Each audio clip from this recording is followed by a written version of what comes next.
And I can't believe.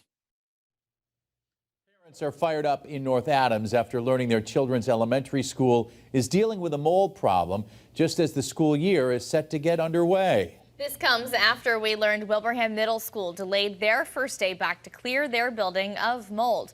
Our coverage continues with Western Mass News reporter Olivia Hickey. She joins us live in studio with the details. Olivia?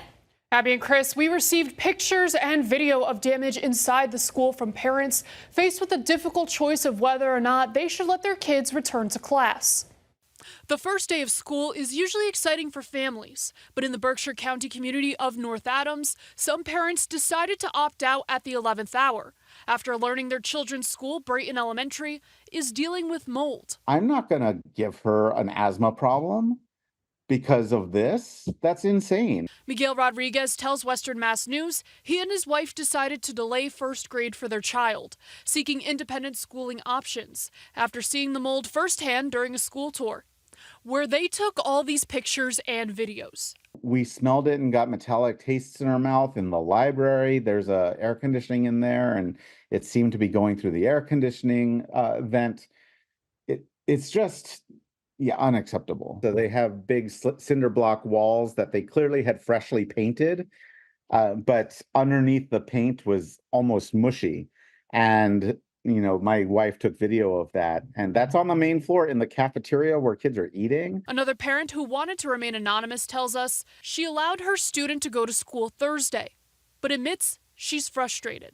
Me and her father were discussing not sending her in fear of her getting sick because she has allergies, and she begged me all last night to send her. It's hard as a parent to see your child cry because they want to go to school and they want to learn. Rodriguez says he's upset they found out about the mold growth just days before the start of the school year. This has been a huge blow to the school home connection, and you know that's in education that's a critical point. So this is just so disappointing. We reached out to North Adams School Superintendent Barbara Malkus for comment. We were referred to the letter posted on the district's website on Wednesday, explaining the situation and outlining action taken, including removal of carpet in the classroom and applying mold-resistant paint to all painted surfaces.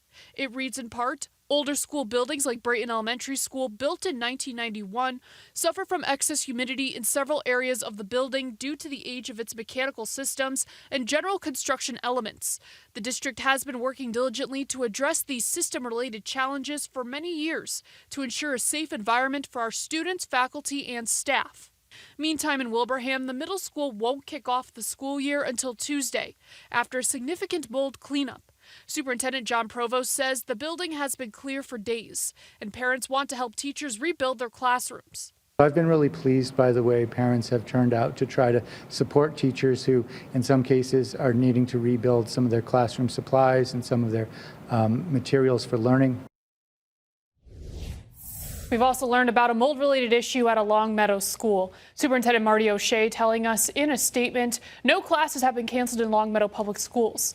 Wolf Swamp Road Elementary underwent some cleaning and remedy for suspected mold in mid-August. We are continuing to be vigilant during these humid weather days. Live in studio for Western Mass News, I'm Olivia Hickey. Thank you for that live report, Olivia. New at 6, a man from Leeds has been charged in connection to vandalism of a church in Ludlow.